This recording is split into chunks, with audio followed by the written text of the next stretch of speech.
En l'an 1538, proche des côtes ottomanes de la Grèce actuelle, vers Preveza, Khayr ad-Din, autrement dit Barberousse, ressort victorieux d'une immense bataille navale face à la coalition de la Sainte Ligue, commandée par le grand amiral génois André Doria. C'est une immense victoire, et la légende de Barberousse naît ça. Et son nom allait être connu dans tout le monde musulman, et bien plus encore. De nos jours, beaucoup de personnes connaissent le célèbre pirate fictif Jack Sparrow, mais malheureusement, peu de personnes connaissent de qui il a été inspiré. Pirate et émir, il était très bon militairement, ainsi que très bon en diplomatie. Combattant pour les musulmans et pour l'islam comme en témoigne son drapeau, c'est ici et aujourd'hui que nous allons vous raconter son histoire, méconnue pour beaucoup.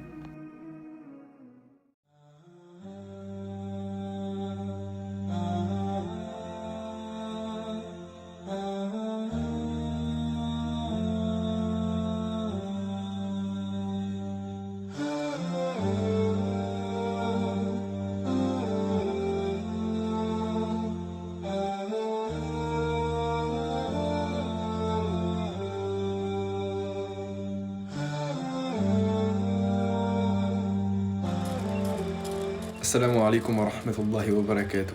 Bonne vidéo à tous et à toutes. Les Barberousse étaient quatre frères. Quatre frères nés d'un Albanais converti à l'islam et d'une mère grecque chrétienne dans les alentours des années 1470. Arouj, le frère aîné, sera le premier à quitter l'île pour échapper à la pauvreté. Il deviendra alors corsaire et incitera Khayr ad-Din, Ilyas et Ishaq à faire de même.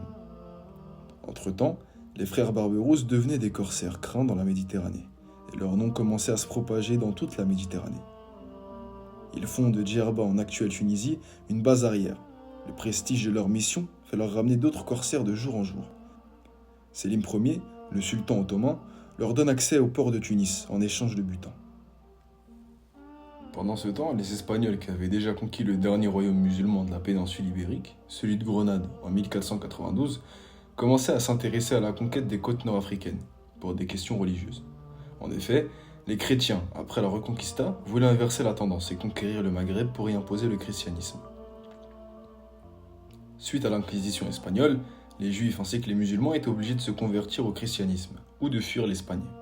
Les frères Barberousse ont alors, entre 1504 et 1510, emmené les victimes de ces inquisitions dans les territoires musulmans.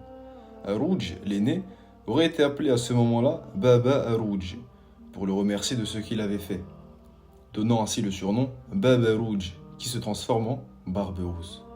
D'autres sources disent que ce surnom leur a été attribué tout simplement parce que leur barbe était rousse. Et c'est à partir de là que Barberousse a commencé à se faire connaître dans toute la Méditerranée et plus encore. Les frères Barberousse ont alors continué leur razzia, c'est-à-dire le pillage sur les côtes européennes de la Méditerranée. L'aspect religieux était au premier plan, succédé du plan économique.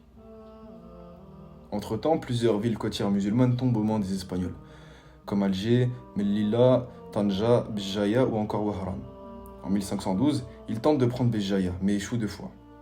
4 ans plus tard, en 1516, le roi d'Alger a également fait appel à eux, car il était préoccupé par la menace que représentait la forteresse espagnole du Peñón.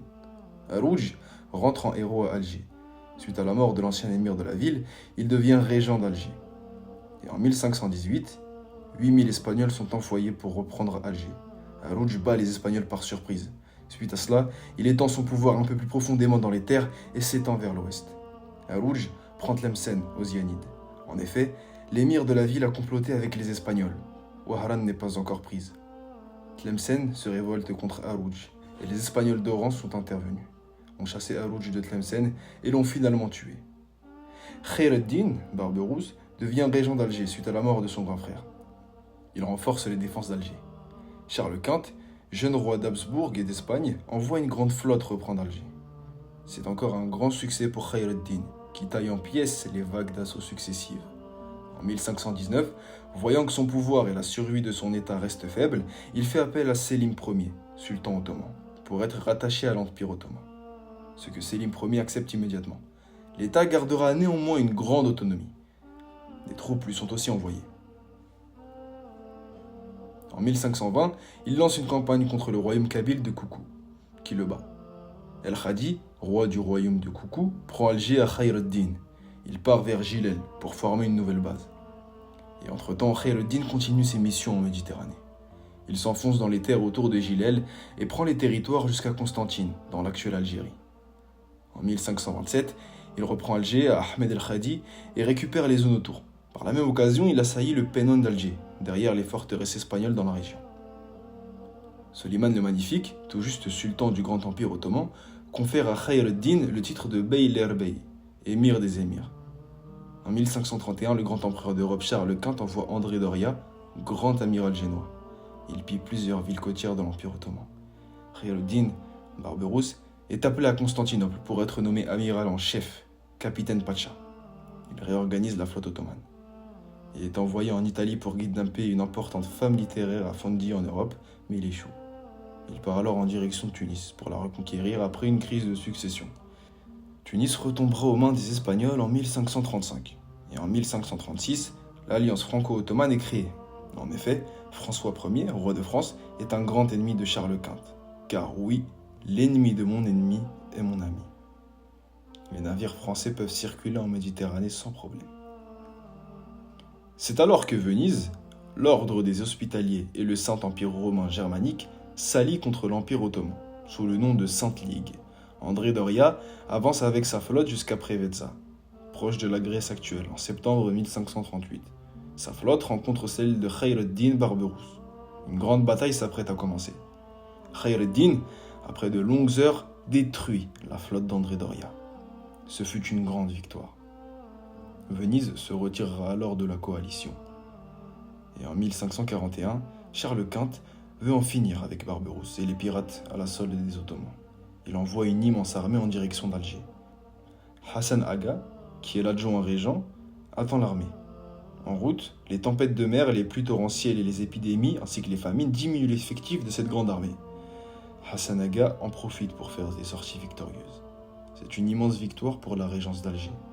Et c'est une grande défaite pour Charles Quint.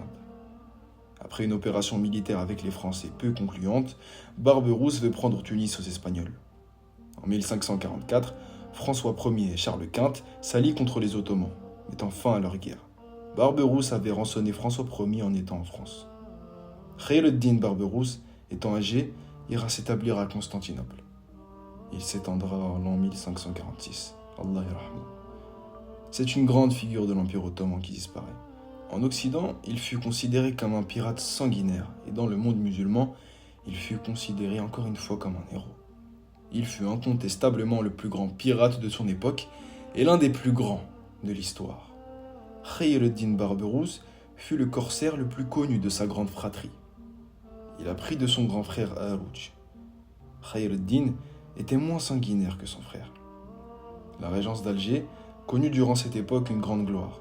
Barberousse étant craint de tous, et ses raids ne laissaient aucune ville intacte. Humiliant tout autour de Charles Quint et François Ier, il fut sans doute l'une des armes fortes de Soliman le Magnifique. Malheureusement, la régence qui a tout le temps repoussé l'ennemi hors de son territoire ne réussira pas le même exploit en 1830. En effet, sous prétexte de combattre la piraterie, l'empire colonial français mettra fin à ce glorieux État.